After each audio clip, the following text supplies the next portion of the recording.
Welcome to the Matt Phillips Podcast. I am Matt Phillips, your sales leadership coach, mental toughness expert, and founder of Matt Phillips Coaching. We help sales managers and leaders make more money, save time, and become kick-ass leaders of their sales teams.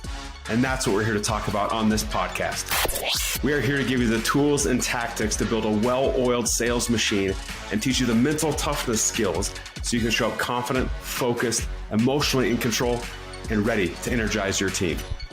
It's time to talk sales leadership and mental toughness. Let's get into today's episode.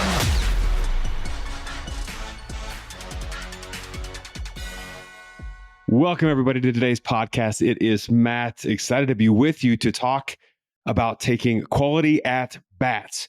Now, I know some of you are probably like, what are you talking about, Matt? We're here to learn about leadership and sales and mental toughness, and you're talking about quality at bats. Well, you all know my background. I played baseball for a long time, and I was reminded from a sales and a leadership perspective just a few days ago. I was having a conversation with a baseball coach from my former high school, and I was very fortunate over the last probably 6 weeks or so that I had the opportunity to go weekly to work with the varsity baseball team, and we'd spend every Monday about 30 minutes together as a team, and I would introduce and talk about a lot of the concepts that we talk about on this podcast. But, how do we show up as great leaders, as student athletes? How do we have the right mindset as we approach the game of baseball, but also within school and different areas of our lives?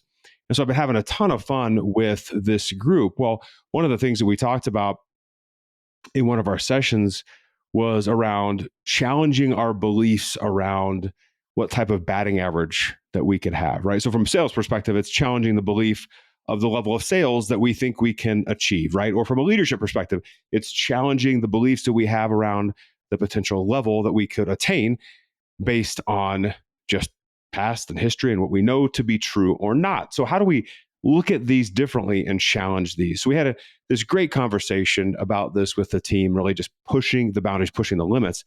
I think something that all of us need to continue to work on.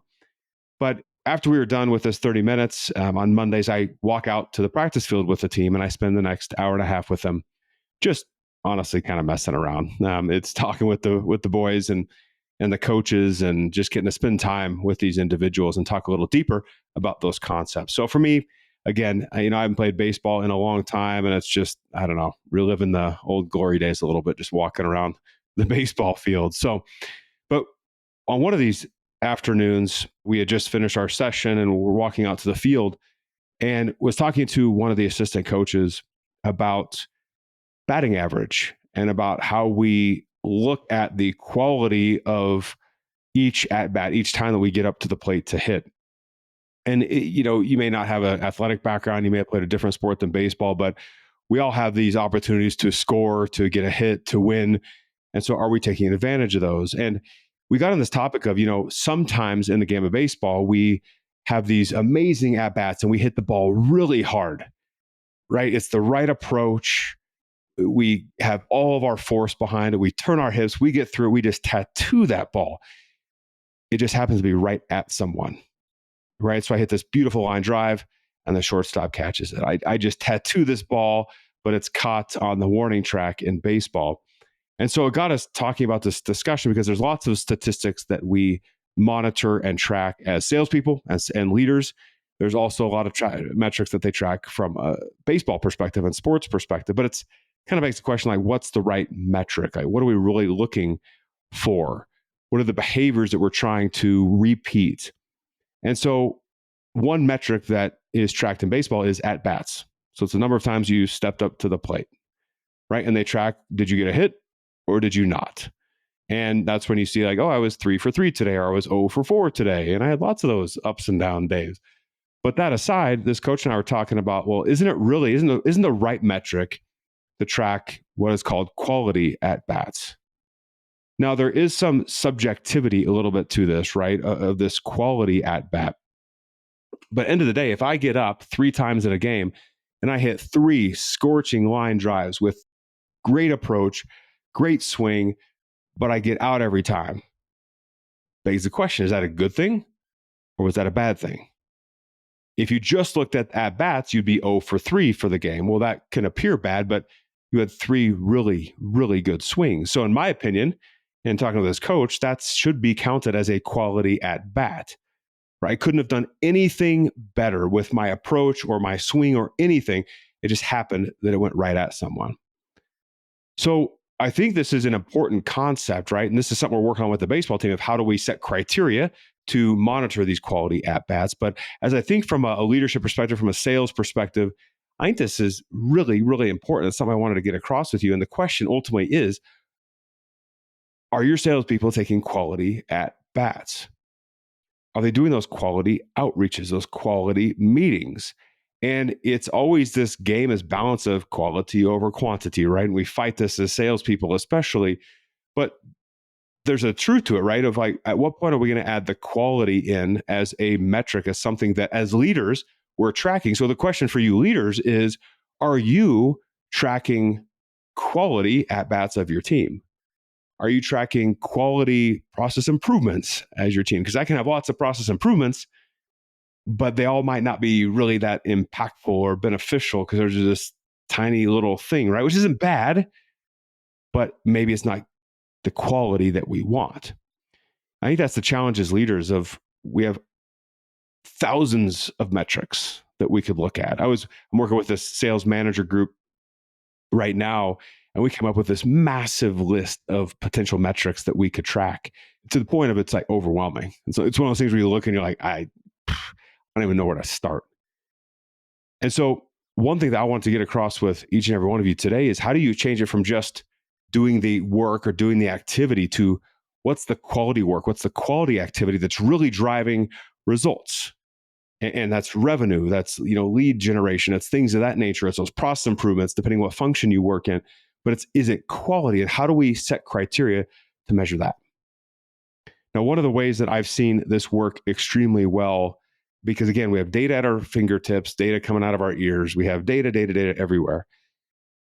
But it's analyzing it, and I think simply looking for the right correlations and determining what quality activities are we taking right now that we can tie to revenue or we can tie to some sort of result. And how do we be curious with that? And how do we ask the right questions around that of like, that's interesting. Why is that working? How would we expand that more? How do we do more of that? How can we train our team to leverage that thing that we're doing? Because oftentimes I think we get lost in the minutia of like, well, I'm worried about just getting to the plate. I'm worried just about the at bat. I'm worried about the number of meetings that I have. I'm worried about the number of calls that I'm making, instead of, is it quality? And what's the criteria to ensure that it's really, really worth our time and worth our effort? And that's something I want you to think about in your business, right? I always look at, how do we find correlations? And how do we identify what's really working and what's not? And I tell this story a lot, where I was down doing a speech at a company. It's with a regional sales team. And, part of why I love what I do is I'm typically not your, one and done speaker, meaning I just don't show up, 5 minutes before my speech. I do a speech for an hour or a workshop, and then boom, I'm on a plane back home. I like to come at least the night before or even the day of and get to spend some time with the team and hear other people talking and just be part of the process and get to develop relationships with these sales individuals, right? And these leaders. And so in this particular circumstance, I was sitting there and I flew in the night before, and then they had an all day event. And my speech was actually in the morning. I kicked us off. So after this sales leader introduced me, I got everybody all fired up and riled up. And then I spent the rest of the day in the room just listening and learning and absorbing. But one of the things I picked up on is this regional vice president got up at one point and he was talking about a high correlation that they've seen when they look at all the activity reports from the sales team between lunch and learns and revenue.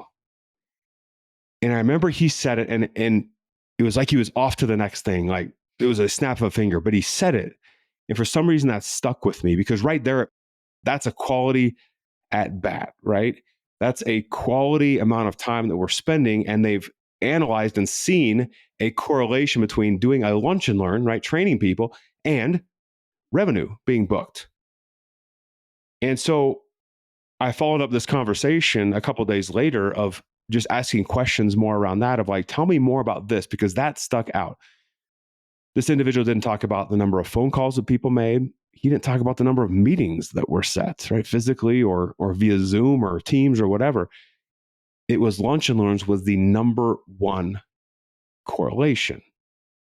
And I sit there in my curious mind and I'm like, my goodness, like, how do I do more of that? How do I have that same approach over and over and over again? And, when I look at what you're doing, maybe you just need to ask the question to yourself today of, if Matt Phillips were to be sitting in front of me right now and ask that question of like, okay, of all the activities that you have going on, right? All those at bats, if you will, right? I'll keep baseball part of this, but all those at bats that people are doing and that your team are doing,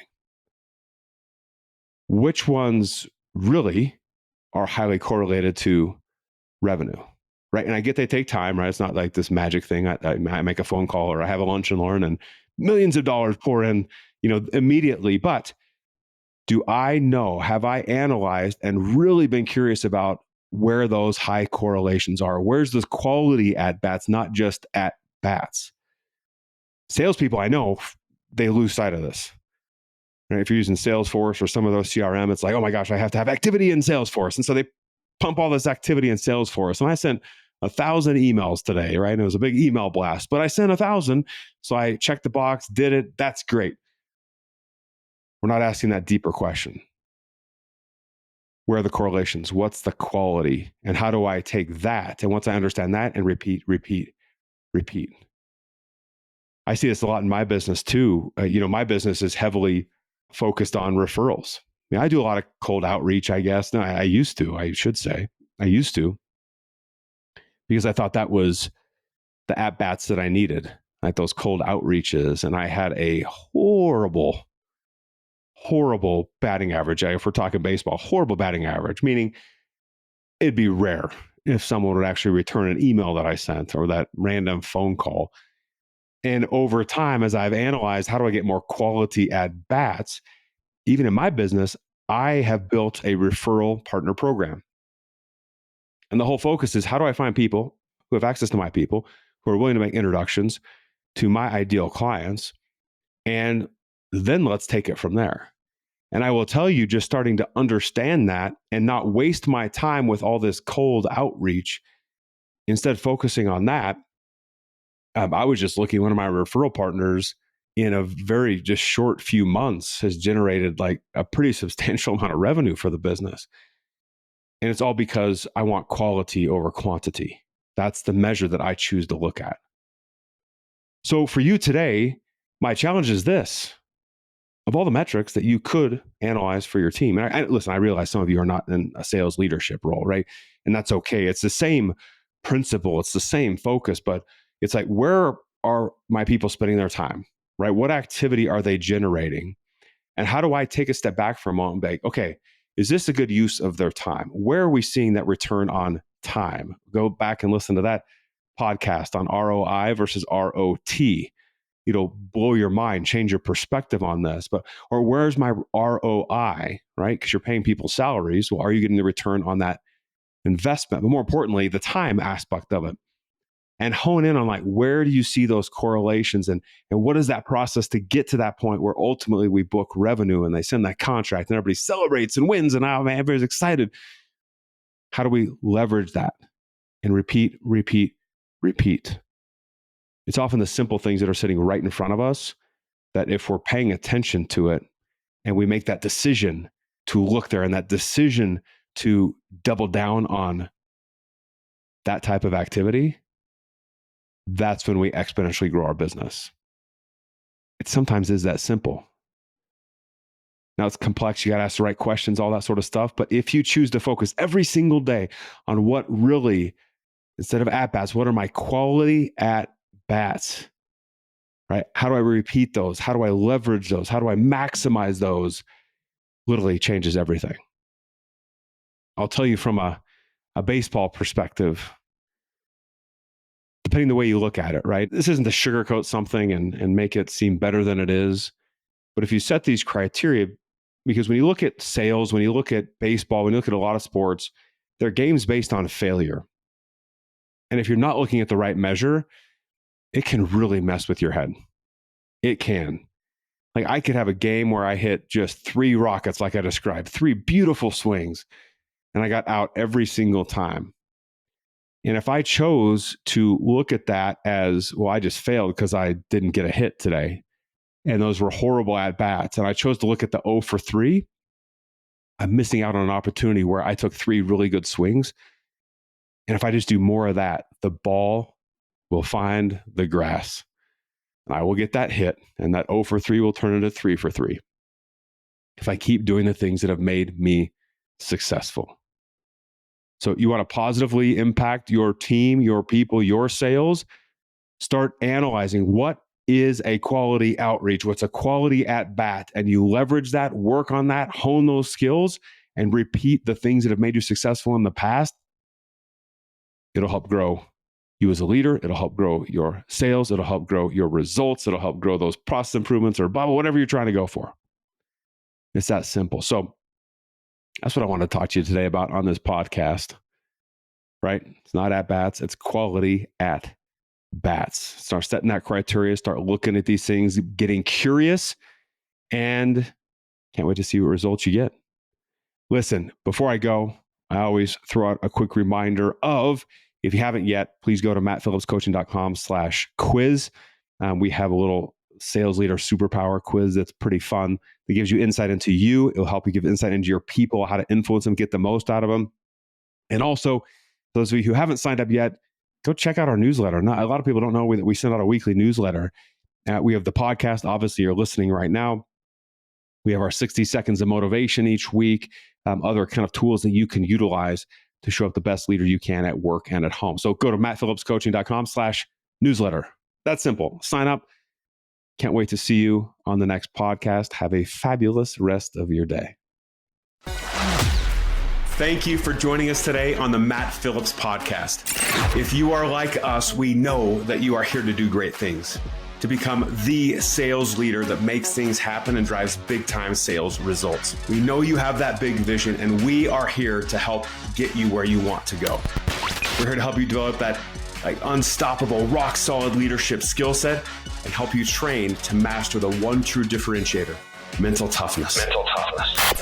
We would love to be part of your journey. So if you are ready, head over to mattphillipscoaching.com and check out the ways that we can help. As always, please share this episode and make sure you subscribe by clicking the button below. Thank you again. And now, go crush the day.